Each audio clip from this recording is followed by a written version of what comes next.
Gift TV నేను మీ anchor Fatima.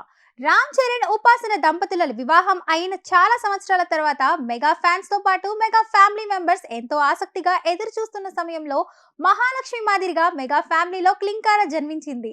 Ram Charan దంపతులతో పాటు చిరంజీవి దంపతులు కూడా క్లింకార జననంతో చాలా సంతోషం వ్యక్తం చేశారు. మొత్తం మెగా ఫ్యామిలీకి క్లింకార పుట్టిన తర్వాత అదృష్టం కలిసి వచ్చిందని, ముఖ్యంగా చిన్న తాత Pawan Kalyan AP deputy CM గా బాధ్యతలు చేపట్టాడని, అంతకు ముందు చరణ్ మూవీ ఆర్ఆర్ఆర్ కి ఆస్కార్ దక్కిందని అంటూ క్లింకార గురించి రకరకాలుగా సోషల్ మీడియాలో మాట్లాడుకోవడం మనం చూస్తూ ఉంటాం. ప్రతిరోజు ఎక్కడో ఒక చోట క్లింకార పేరు వినడం, ఆమె గురించి మాట్లాడుకోవడం మనం చూస్తూ ఉంటాం. కానీ ఇప్పటి వరకు నెటిజన్స్ ఎవరు కూడా క్లింకార ఫేస్ ను చూసిందే లేదు. మెగా ఫ్యామిలీ మెంబర్స్ పూర్తి స్థాయిలో క్లింకార ఫేస్ ను రివీల్ చేయలేదు. క్లింకార గురించిన విషయాలను ఎవరు చెప్పినా కూడా సోషల్ మీడియాలో వైరల్ అవుతుంటాయి.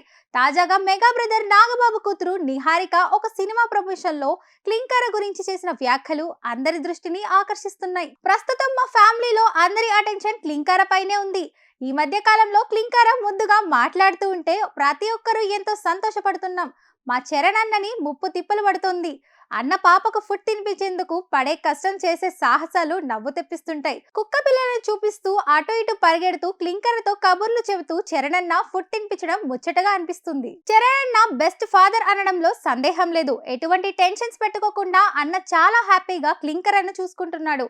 పాప పుట్టిన తర్వాతే అన్న సినిమాకు ఆస్కార్ రావడం, బాబాయ్ ఎమ్మెల్యేగా గెలవడం, ఉప ముఖ్యమంత్రి అవ్వడంతో పాటు మరికొన్ని మంచి పనులు జరగడం వల్ల క్లింకార మాకు మా ఫ్యామిలీకి చాలా స్పెషల్ క్యూటీ అంటూ నిహారిక చెప్పుకొచ్చింది. ఇటీవలే మొదటి బర్త్డే పూర్తి చేసుకున్న క్లింకారను ఈ రెండో ఏడాదిలో అయినా నెటిజన్స్ చూస్తారా లేదంటే మూడో ఏడాది వరకు వెయిట్ చేయాలా అంటూ ఫ్యాన్స్ లో చర్చ జరుగుతుంది.